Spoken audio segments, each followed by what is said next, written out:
আজকে ঘুম থেকে উঠে কিন্তু আমার ডান হাতের তালুটা খুব চুলকোচ্ছিল। তো আমার মনে পড়লো যে ডান হাতের তালু চুলকোলে নাকি হাতে পয়সা আসে। তো ভাবলাম কীভাবে পয়সা আসবে, তো হঠাৎ করে আমার মাথায় এলো যে না, আজকে তো ঠাকুর ডেলিভারি আছে, তো সেই জন্য হয়তো হাতের তালুটা চুলকোচ্ছে। তো অন্য দিন তো এরকম হয় না, কিন্তু আজকে কেন জানি না হাতের তালুটা চুলকোচ্ছে। তো আর দেরি না করে তাড়াতাড়ি করে কিন্তু আমি ঠাকুরটার কাজ শুরু করে দিলাম। রঙের কাজটা কিন্তু আমি কালকেই করে নিয়েছি, মানে গায়ের রঙটা। আর বাকি যে বাদবাকি কাজগুলো সেগুলো কিন্তু আমি আজকে সকাল সকাল করে রেখেছি, কারণ এই ঠাকুরটা কিন্তু আজকেই নিয়ে যাবে।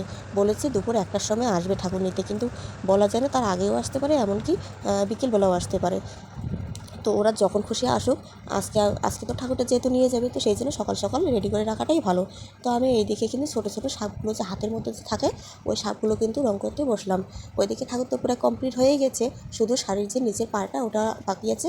আর হচ্ছে বড় চুলটা যে আছে, বড় চুলটা ছাড়ানো, ওই চুলটা আর কি লাগালে তাহলে কমপ্লিট হয়ে যাবে। তো আমার বরমশাই ওইদিকে কিন্তু বড় চুলগুলো খুলছে, বরমশাই আর কি চুলগুলো লাগিয়ে দেবে। তো আমি এদিকে সাপগুলো ততক্ষণ কমপ্লিট করে নিই। অনেকগুলো সাপ লাগবে, তো সেই জন্য সাপগুলো আমি রেডি করে নিচ্ছি। আর ওইদিকে বড়মশাই চুলগুলো পরিয়ে দিই। তা ঠাকুরটা কিন্তু নিয়ে যেতে তারা কিন্তু চলে এসেছে, মানে আর ঠাকুর কিন্তু একদম কমপ্লিট হয়ে গেছে।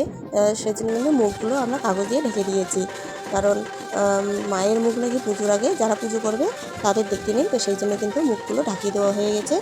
আর এই যে দেখো, ঠাকুর কিন্তু গাড়ির মধ্যে তুলছে।